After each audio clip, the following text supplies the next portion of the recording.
What's really good, folks? This is the Surround Sound Podcast, and I am your host, All Hunter Jr., the truth and not a rumor. Very, very dope show lined up. We got the homie coming on in just a moment. Reina Kempt, ESPN's senior NBA editor. Make sure you check her out. And also make sure you tweet her at Reina Kempt. That's Twitter handle is Reina Kempt. That's REINAKEMPT. Let's see if we can bring Miss Reina on. I tell you about Facebook. Come on, Facebook. Don't do us wrong this day, Facebook.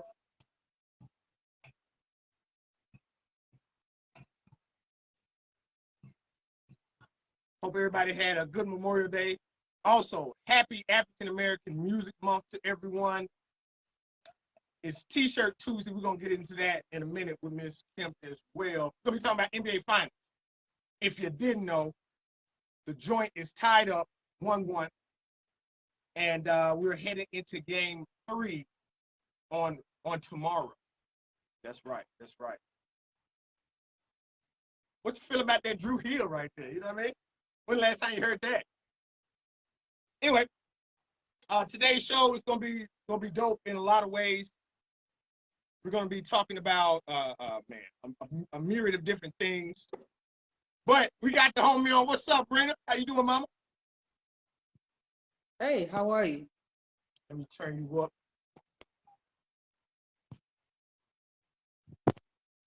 All right, you'll speak up a little bit for me. Having a hard time hearing you. Can you hear me? Yeah. Okay.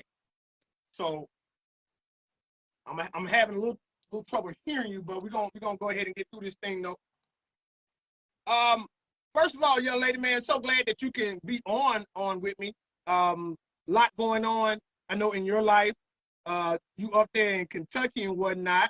You were telling me earlier that the Derby is like the Super Bowl for Louisville, for real?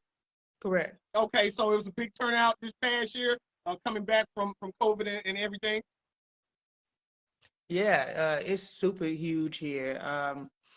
I mean, from the moment you step off of the airplane, everything is horse related, everything is bourbon related here. But I mean, it's more than just the race itself. The same way the Super Bowl is more than just the game itself.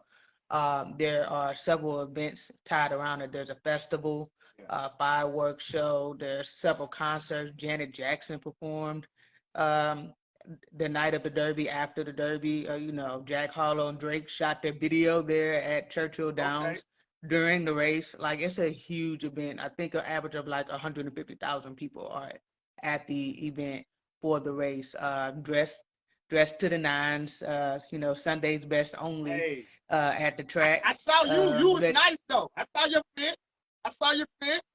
The pinstripes and whatnot. All right. Yeah, I appreciate that. I'm really like into fashion type stuff, and last year, definitely didn't really get the chance to do that much, just because it was my first year, my first Derby. And I was like really overwhelmed, to be honest, with the amount of work that really went into it, and not to mention not knowing anything about horse racing. So I really didn't even have time to like put my ensemble together. But this year I was ready, so I definitely made sure and made an extra effort to get my fit together. Man, the homie was telling me, he's like, "Hey, you need to come. You sleeping on the Derby in Louisville." Hearing what you just said, it's like, now I'm gonna make sure I go get my seersucker suit from Banana Republic, and I'm be in there like swimwear. Yeah, definitely. Joint. Banana Republic Express, all that. Yeah. T-shirt Tuesday, as everyone can see, I'm rocking the Black Women Matter T-shirt. What kind of T-shirt you rocking with us, Reina? I am rocking a Parks and Recreation themed shirt. One of my favorite TV shows of all times. This is a Pawnee Eagleton tip-off classic. If you are a avid fan of Parks and Recreation, you remember that episode barely clearly. And it was just, like I said, one of those shows that I have it on DVD type situation. So anytime I can get any memorabilia from the show, I got cups, I got T-shirts, I got DVDs. I'm all over it. Big Parks and Recreation fan. Parks and Recreation is one of those. I don't know. Like I didn't get a chance to watch it when it was actually airing. I caught it like Mm-hmm. on Comedy Central like years after. But it's one of those shows where no matter the time, like time span or the year that you watch it, it's going to be funny. It's going to be hilarious if you like that brand of comedy. Shout out to Aziz Ansari, one of my favorite comedians. Once again, this is the Surround Sound Podcast sponsored by 91 Restoration Kings. They do not ignore, they restore, they make clarity easy. Make sure you go and check them out. Make sure you go and holler at them at 91 Restoration Kings. That's kings with an S.com. Everybody out there, we've been, really been hyped about this NBA Finals, Reina. And Mm-hmm. the scenery has changed. Yeah. It's officially at Boston at TD Garden. The series is split 1-1. And honestly, in the first two games, in my most humble estimation, Reina, you tell me, of course, you're going to let me know if I'm wrong, and I ain't worried about it. Go ahead. It seems like the game has been, or better yet, the series has been all about the second half. Most notably, fourth quarter for the C's, third quarter for the Dubs. Can we say going into game 3, someone has the upper hand? I think that you're correct. I think in general, when it comes to the game of basketball, the third quarter is where it's won. More often than not.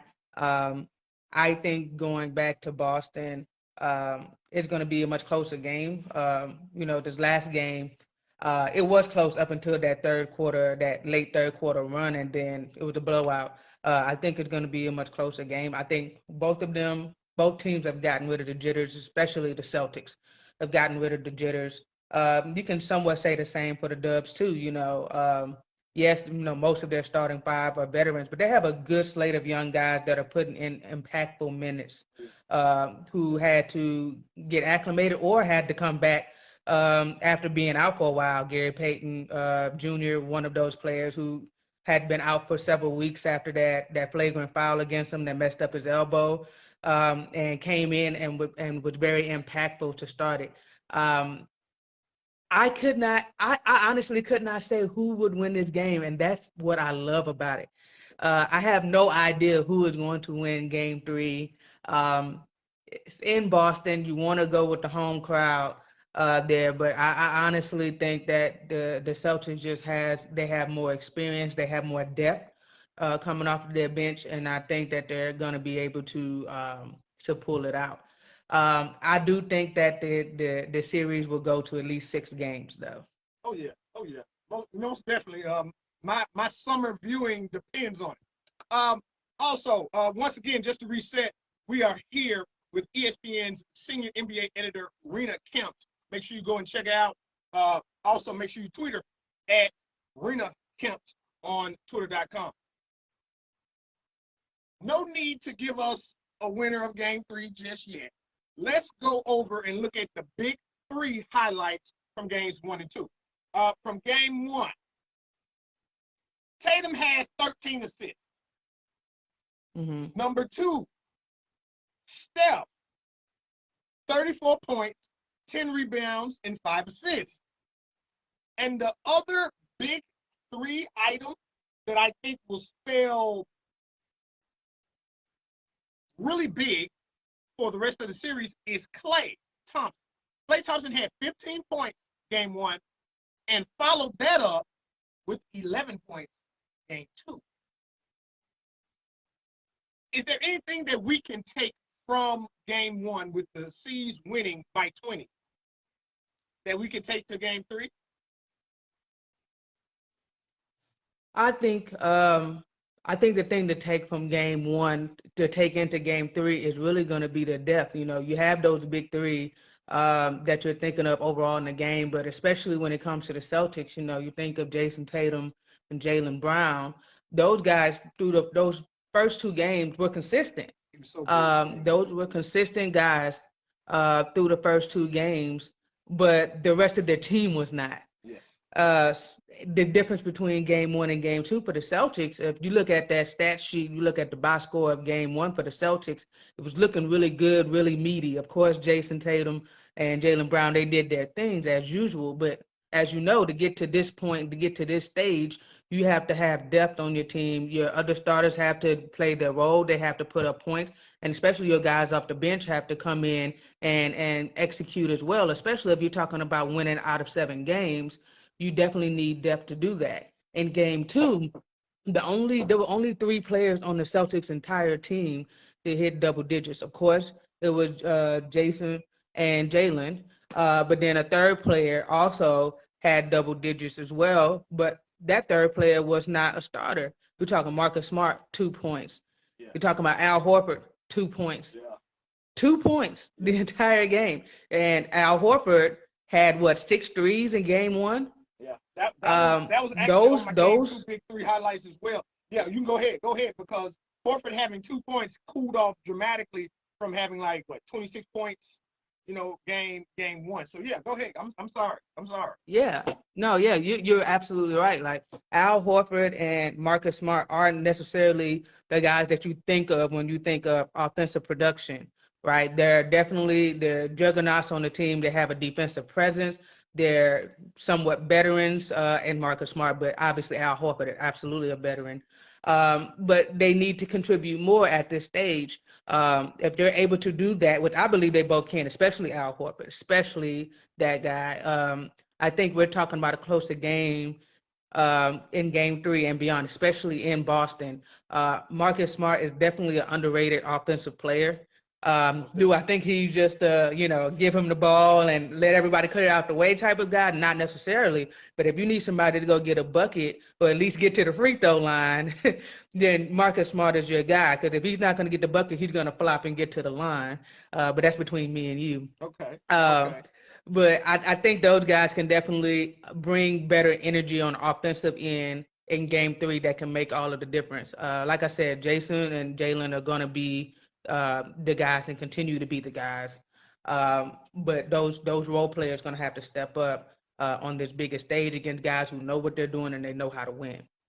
Real quick, I want to go back and say one more thing about Tatum and Smart. On my big 3 highlights for game 2, these 2 gentlemen kind of reverted back to old tactics.